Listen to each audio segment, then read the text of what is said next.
Para tingnan mo yung trend na to, yung multo. Lagi ako naiyak pag nakikita ko yun, ikaw ba? Parehas lang pala tayo. Meron na lang kung bakit eh. Baka namimiss ko lang siya. Siguro. Pre, tara ka nga mag-review. Ayoko men, ikaw na ng tol, tinatamad ko sa'yo. Hindi mo ba alam yung exam natin mamaya? Eh kahit pa exam na natin namin eh. Tara na. Iyakan mo siya tol. Exam na kayo rin mahirapan. Pwede namang mangopya. Bukas nga. Di ba talaga yung mag-review? Ayoko tol, ayoko. Tara na.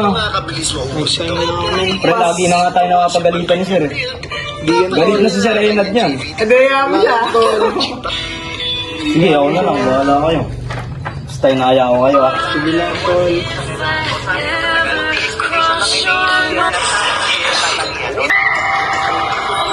Sarap nga manood ng katotohanan, ano? Parang wala kang pinoproblema.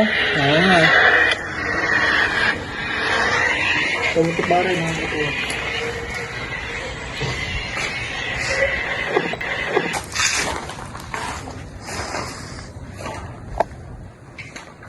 Pare, tara na rito. Nandito na daw si Sir. Ay, andyan pala si Marvin eh. Marvin, tara na. Mag-i-exam na tayo. Kaya tamad ako tol, tingnan lang. Tara na, tignan natin kay Sir. Ano, tumayo ka na dyan. Ikaw din, di ba hindi ka nag-review? Hindi pa nga eh. Excited na ako bang sabihin.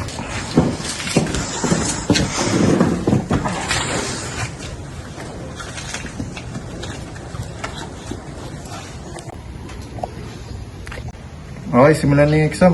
Bibigyan ko lang kayo ng 30 minutes ha. Kaya dyan si Sir, hindi pwede. Hoy, nakikita ko yung dalawa ha. Di ba sinabi ko mag-review kayo?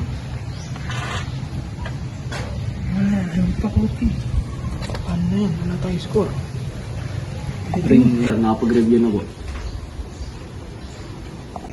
Iisa lang palang nag-review sa inyo. Itong dalawa na ito, nag-review ba? Hindi po, Sir. Eh ano ginawa nyo maghapon? May cellphone lang po. Ano ba itong mga batang to?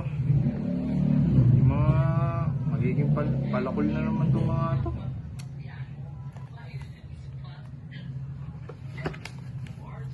Here are 10 tips to help you reduce your screen time. Tip number 1.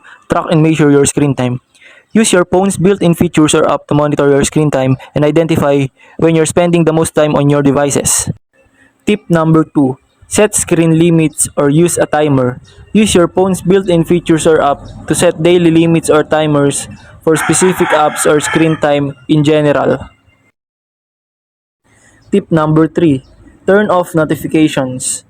Reduce the temptation to constantly check your phone by turning off notification for non-essential apps.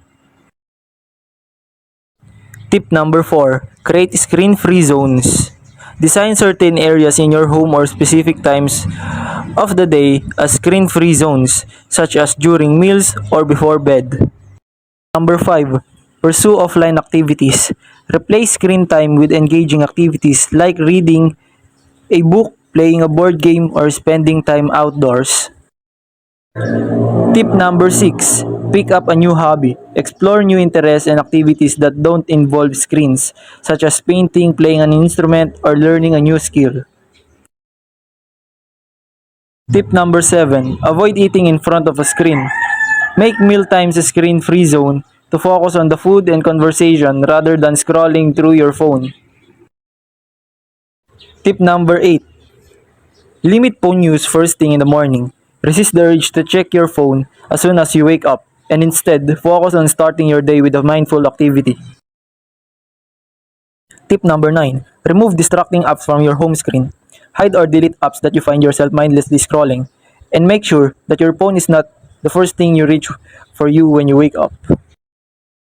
And lastly, tip number 10. Be mindful of your screen time. Pay attention to when and why you're using your phone and try to be more intentional about your screen time habits. That's it.